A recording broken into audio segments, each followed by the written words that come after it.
আসসালামু আলাইকুম, আমি হচ্ছে আলী। আমি আলমদিনা ড্রাইভিং স্কুলে আজকে 7 দিন যাবত 7 থেকে 8 দিন হচ্ছে ক্লাস করতেছি।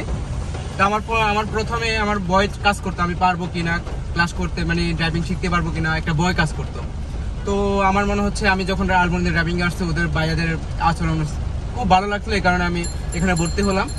তো প্রথমে আমরা একজন সাধারণত গাড়ির ক্ষেত্রে আমরা গাড়িতে ঢোকার পরে আমরা সাধারণত আগে সিট বেল্টটা ঠিক করি, সেই সিট ঠিক অ্যাডজাস্ট করতে হয়। তারপর আমরা আস্তে আস্তে চাবি দেওয়ার পর আস্তে আস্তে সামনের দিকে আগাই, বা যদি পিছনে দিতে হয় তাহলে আমরা রিভার্সে 8 দিতে হয়, আর সামনে দিলে D দিতে হয়। তো এইভাবে আসলে অনেক কিছু আমাদের শিখতে হয়। আমাদের ভয়, আমরা সাধারণত এখন নতুন যারা আমরা ড্রাইভিং শিখতে চাচ্ছি তাদের মধ্যে একটা ভয় কাজ করে যে আমরা আসলে পারবো কিনা। তবে আসলে ভয়কে জয় করার জন্য আসলে আমরা প্র্যাকটিক্যালি কিছু করতে হবে। তো আমার মনে হচ্ছে আলমদিনা ড্রাইভিং স্কুল আমাকে সেই ধরনের একটা দিচ্ছে, যেহেতু আমি 7 দিন, আমার মনে হচ্ছে আমি মোটামুটি পারি। এটা আমার নিজের কনফিডেন্স মনে হচ্ছে, ভয় আমার মধ্যে কাজ করে না।